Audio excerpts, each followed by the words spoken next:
இந்த வீடியோவில் நம்ம மனிஷா ஜித் பற்றி பார்க்க போகிறோம். இவங்க தமிழ் தெலுங்கு 2 மொழிகளையும் நடிச்சிருக்காங்க. இவங்களை நம்ம மூவியில் சைல்டு ஆர்டிஸ்ட்டாக பார்த்துருப்போம்.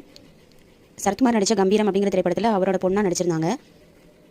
இது போக இவங்க சைல்டு ஆர்டிஸ்ட்டாக நிறைய திரைப்படங்கள் நடிச்சிருக்காங்க. 40க்கும் மேற்பட்ட திரைப்படங்களில் வந்து இவங்க வந்து சைல்டு ஆர்டிஸ்ட் ஆக்ட் பண்ணியிருக்காங்க. இவங்க ஹீரோயின் ஆக்ட் பண்ண முதல் திரைப்படம் நண்பர்கள் கவனத்துக்கு. இந்த மூவியில் இவங்களுக்கு பேரை யார் பண்ணியிருக்கா அப்படின்னு பார்த்தோம் அப்படின்னா கையல் சீரியல் ஆக்ட் பண்ணிட்டு இருக்கிற சஞ்சீவ் ஆக்ட் பண்ணியிருக்காரு. இது போக இவங்க நிறைய திரைப்படங்கள் நடிச்சிருக்காங்க.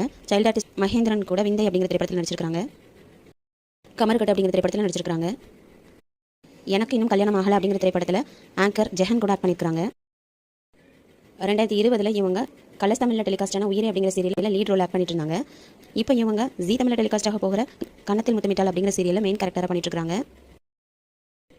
அசார் கூட இவங்க கடலை போட பொண்ணு வேணும் அப்படிங்கிற திரைப்படத்திலையும் நடிச்சிருக்காங்க. இவங்களோட திரைப்படம் வெற்றியடைய நம்மளோட வாழ்த்துக்களை தெரிவிச்சுக்கலாம். வீடியோ பிடிச்சிருந்தா லைக் பண்ணுங்க, ஷேர் பண்ணுங்க. நம்ம சேனலை சப்ஸ்கிரைப் பண்ணாங்க சப்ஸ்கிரைப் பண்ணுங்க.